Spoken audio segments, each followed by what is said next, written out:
as 3 hours becomes 4. Dude, I'm gonna take a little break, okay? And 4 becomes 5. Let's just hope we're not paddling in circles. Let's put this maritime masterpiece in context. Adam and Jamie's yesterday's news broke apart in 20 minutes. Their duct tape dinghy was on the water not much longer. Try not to put your feet through the bottom. And their Alcatraz escape raft was an accident waiting to happen. I have no idea where we are. But their duct tape canoe has now been in the open ocean for over half a day and is still going strong.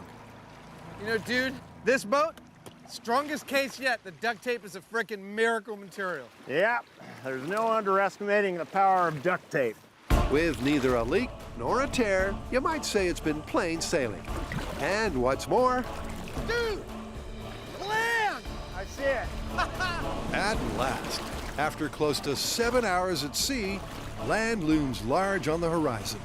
Dude, we are saved! I think so. And what that means is it's mission accomplished. Because their final challenge, to build a seaworthy boat and escape their myth-worthy deserted island, has, like all their other duct tape demands, been a total triumph. I can't believe this boat actually held up. I know! Our little duct tape boat did great. Yeah. Held up through the breakers. There we go. It held up in the open water, and it held up in the sun. Yeah! And it did that despite only weighing about 100 pounds, Okay, I'm out. I'm out! which for a boat that size is incredibly lightweight. I've got to say, I'm pretty impressed with the duct tape right now. Excellent. Well, duct tape's the stuff. Not only did it help us survive on the island, it helped us get off the island, and ultimately, it helped us find civilization. Adam, it's the same island. All 4 wheels are mounted and flat to the ground.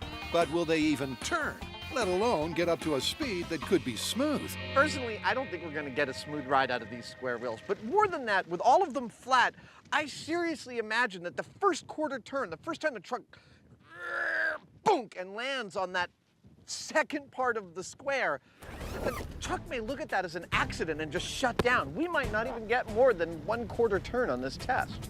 Well, as the Mythbusters mantra goes, there's only one way to find out. But that's a way that first involves a suit up for safety. Because with the world's first set of square wheels doing the spinning, the Mythbusters are taking no chances. Let's do it! Ready. All right, here we go, the moment of truth. Square wheels, smooth ride. All 4 wheels flat in 3, 2, 1, go! They're off to a bumpy start. That's moving right out! But as Jamie accelerates, the ride seems to get smoother.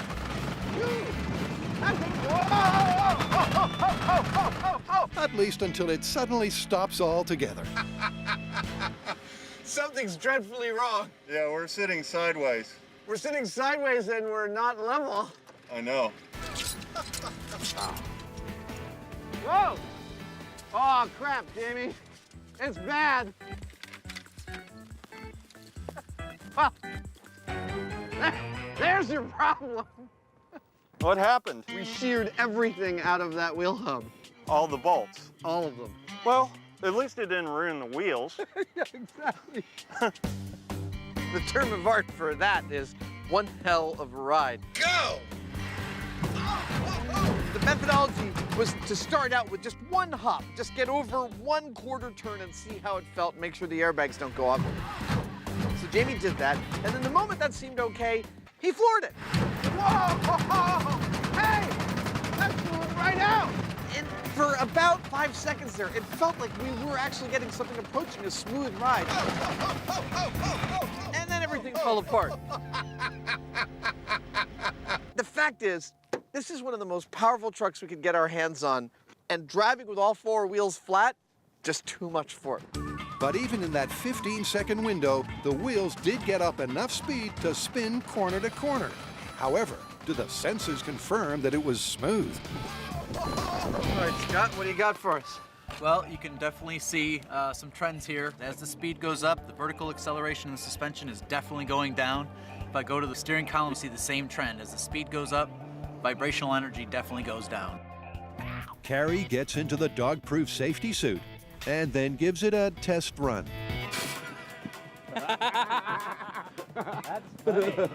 With Carrie about as mobile as a dog's chew toy, she adapts her heist plan. I'm not gonna be able to throw anything with this. I'm gonna get one of the boys to go over to the corner and throw it. That's not cheating. Everybody's got a partner in crime. Tori gets the plan underway by interesting Ewan in his meaty treat. Oh, look, he likes. Oh, you look at it. He like. Oh, you like these. You like the meat.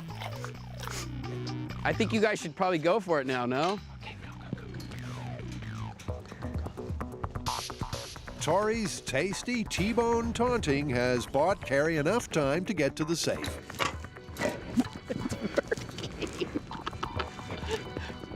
But then Carrie's accomplice turns nasty as Tori throws the steak into the compound. Not at me! Not at me! It's a poor throw, but Ewan stays focused on the meat and starts to chow down as Carrie heads for an unofficial exit on the far side of the compound. But it's locked. Hurry, he's eating the meat. Meanwhile, Ewan has finished the first course and goes back to Tori for more. But when Tori doesn't have another steak ready, Ewan goes to work. Move. Oh.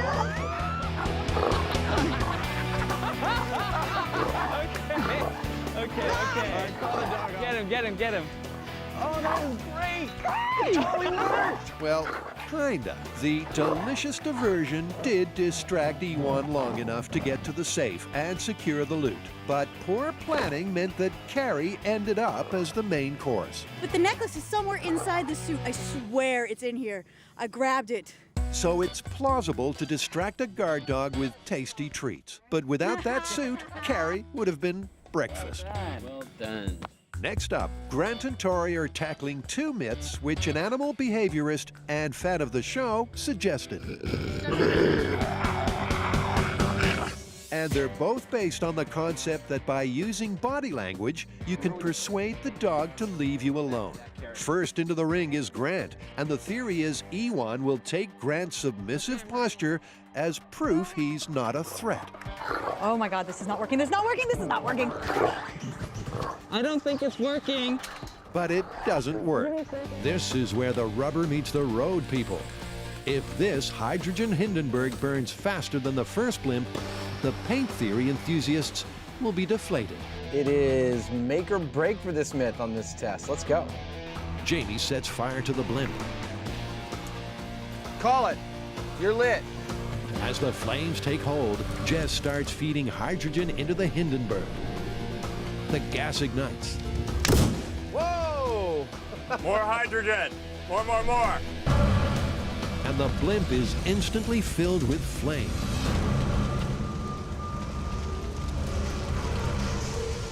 Wow.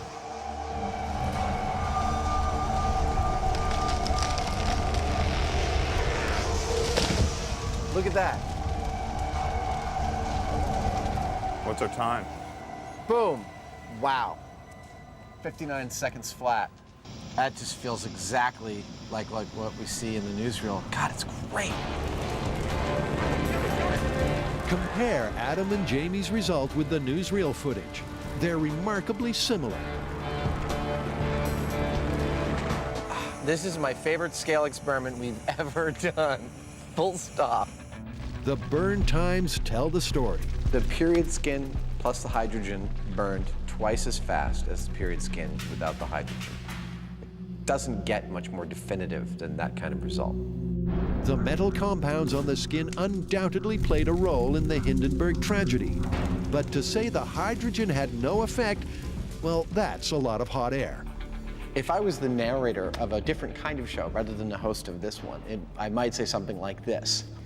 Like any catastrophe of this magnitude, a number of elements contributed to the totality of the failure on that fateful day in 1937. Now that's writing. No, Adam, That's gibberish. Okay, well, at the outset of this, we said for this myth to be true, both burn times with and without hydrogen had to be the same, and they weren't. With hydrogen, this thing burned up twice as fast. It's busted. Yeah, but you know, the skin actually did have a fair amount to do with this. We saw that it does burn aggressively, and it was clearly a part of what was going on here. We even saw little bitty thermite reactions, which tells us that, like any good myth, there is a grain of truth to the fact that the skin had something to do with thermite. But in the end, it was the hydrogen plus the skin. Yep. We're calling this one busted. Busted.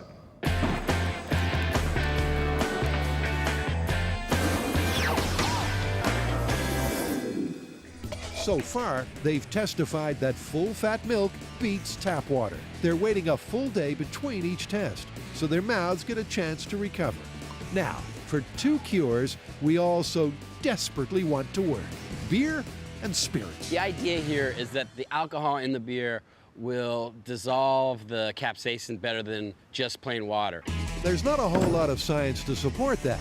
And let's not forget that beer is mostly water. This is a very common cure, because you're in a restaurant, the first thing you reach for when your mouth's on fire could be a beer. As always, the boys hold their chili for 10 seconds. Wait an agonizing half-minute. It's pretty hot. Then reach for relief. Can I get another one? What was your rating on beer? What did I rate water? 3. I think I'd rate it about the same. Is it as good as milk? I would give it, I'm gonna give it a 4. Spirits are around 8 times stronger than beer. So if the theory holds true, tequila should be 8 times more effective. But Tori has his doubts. Tequila burns your mouth, so it could actually make the whole burning sensation worse. Could intensify it. He's about to learn to trust his instincts. What's your rating? 1 to 10. Hotter. It intensifies it. 1 to 10, where are you at? -20. But both of them swished before they swallowed. Once the numbness kicks in, they revise the ratings.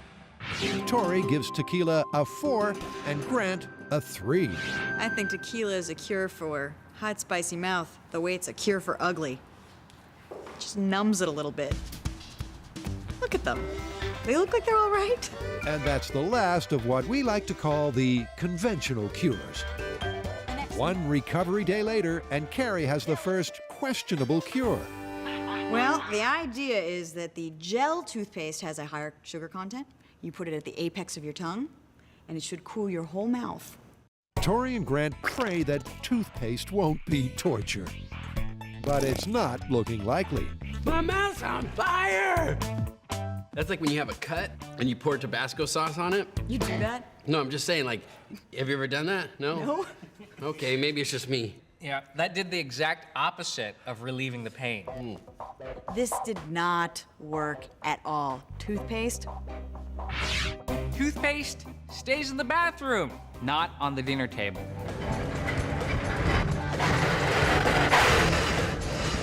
Look at that.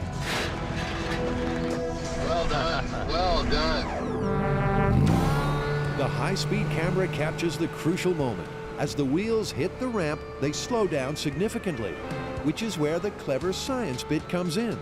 Any object in motion has a tendency to maintain a constant velocity.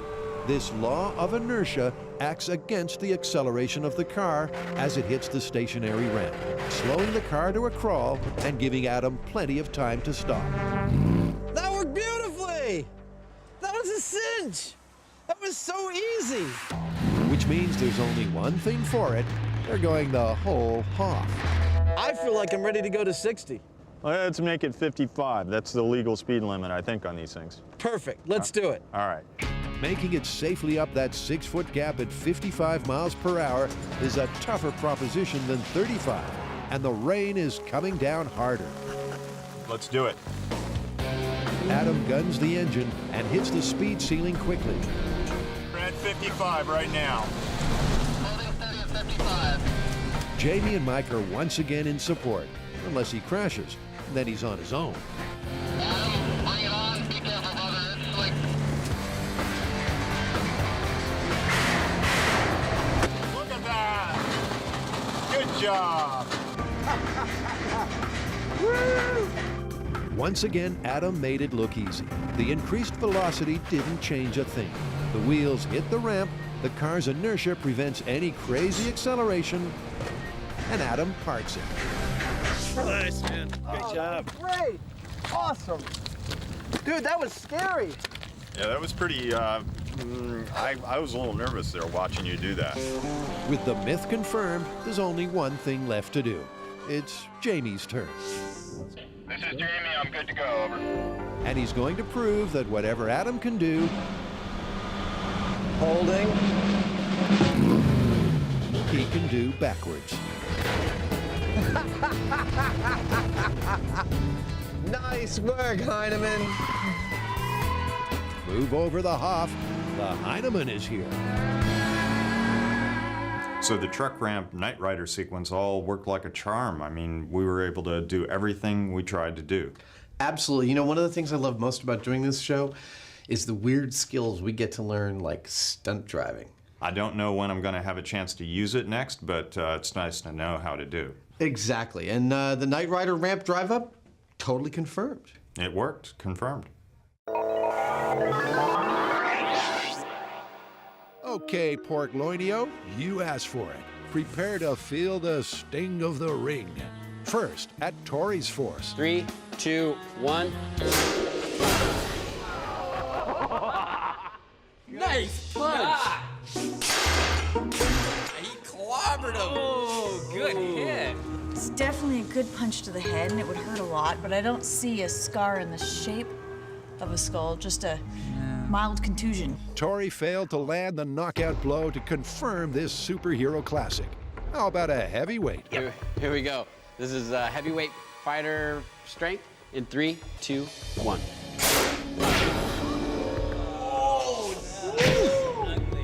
No, I don't see any skull in the flesh.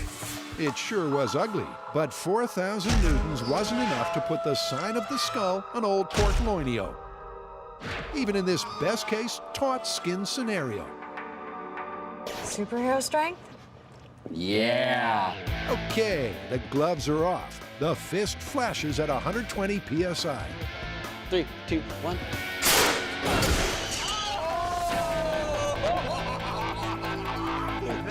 Was a shot! And Pork Loinio's feeling a little crushed. You might not leave it, like the print of the ring, but you're definitely gonna rip through the scalps. There's no way to leave a perfect skull-shaped scar without doing more permanent damage. This superhero myth, like our comic book criminal, is out for the count. I guess we can call this one right here. We don't need to go any further. You feeling it's busted? Just like a skull. Busted.